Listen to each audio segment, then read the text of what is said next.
Assalamualaikum warahmatullahi wabarakatuh. Perkenalkan, saya Sylvia Maharani dari semester 2 Program Studi PAI Institut Miftahul Huda Subang. Dengan adanya video ini untuk memenuhi tugas mata kuliah Bahasa Arab. Nah, kali ini saya akan membahas mengenai pembagian isim ma'rifah, yaitu isim mausul. Isim ma'rifah itu terbagi menjadi beberapa bagian isim. Yang pertama itu ada isim alam, yang kedua ada isim domir, yang ketiga isim isyarah, yang keempat isim mausul, dan yang kelima ada idofat. Nah, kali ini saya akan membahas mengenai isim mausul. Simak baik-baik ya videonya. Yang dimaksud isim mausul adalah isim yang digunakan untuk menghubungkan beberapa kalimat atau pokok pikiran menjadi satu kalimat. Maksudnya adalah bahwa setiap isim ma'rifat akan menjadi jelas apabila tersambung dengan kalimat sesudahnya yang dinamakan silah atau anak kalimat. Silah tersebut harus memiliki domir.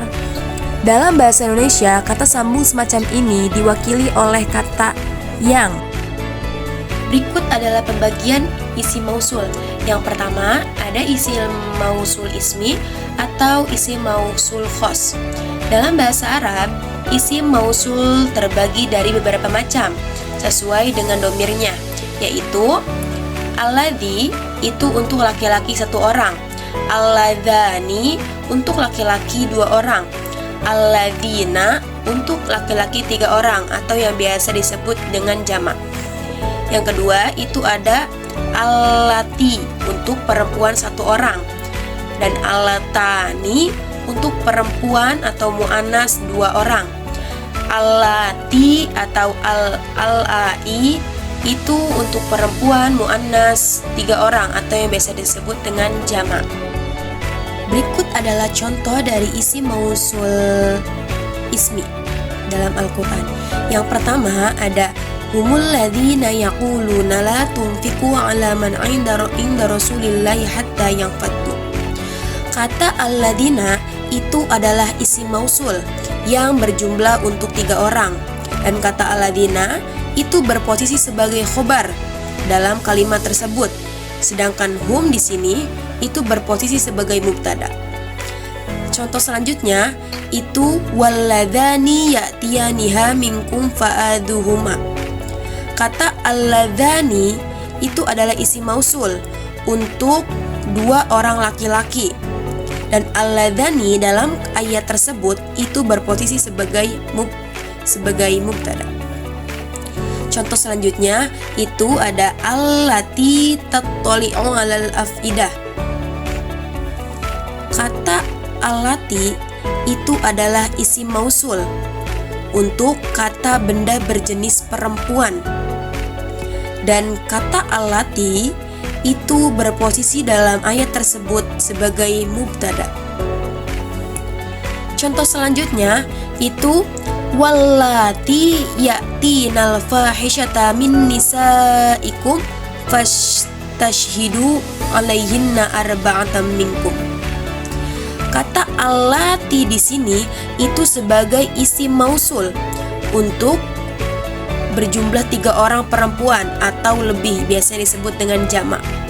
Dan kata allati ini itu berposisi sebagai mubtada dalam ayat tersebut. Contoh selanjutnya itu adalah wallai ya'isna minal mahidi min nisaikum in irtabtum fa'iddatuhunna thalathatu ashhurin. Kata allai itu adalah merupakan isim mausul yang untuk bertujuan untuk perempuan yang berjumlah tiga orang atau lebih, atau yang bisa disebut dengan jamak. Kata allai dalam ayat tersebut itu bertempat sebagai berposisi sebagai mubtada. Nah, berikut adalah contoh-contoh dari isim mausul ismi. Nah, yang kedua, pembagian isim mausul itu ada isim mausul harfi atau isim mausul mustarik. isimnya, yaitu ada man dan ma. Man dan ma ini mempunyai arti yang sama, yaitu arti yang.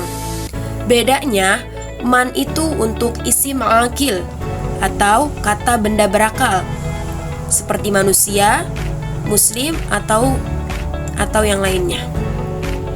Dan apabila ma itu untuk isim ghairu akil, sebaliknya yaitu kata benda mati atau tidak berakal, seperti kursi, meja, dan lain sebagainya. Contohnya, isim mausul harfi. Yang pertama itu ada qad aflaha man zakkaha, yang artinya sungguh beruntung orang yang menyucikannya atau jiwa itu.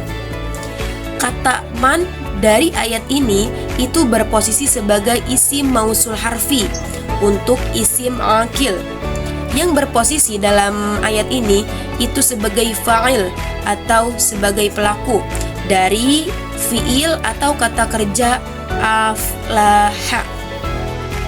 Ya. Contoh yang kedua itu ada wa yaqta'una ma amarallahu bihi ayyusalla wa yufsiduna fil ard. Kata ma dalam ayat tersebut itu termasuk dalam isim mausul harfi untuk isim mausul akil. Ma dalam ayat tersebut itu berposisi sebagai maf'ul bih atau objek dari kata kerja yaqta'una. Mungkin itu saja yang dapat saya bahas untuk hari ini. Kurang lebihnya saya mohon maaf sebesar-besarnya. Barangkali ada salah kata atau salah dalam pembahasannya, saya mohon maaf sebesar-besarnya. Wassalamualaikum warahmatullahi wabarakatuh.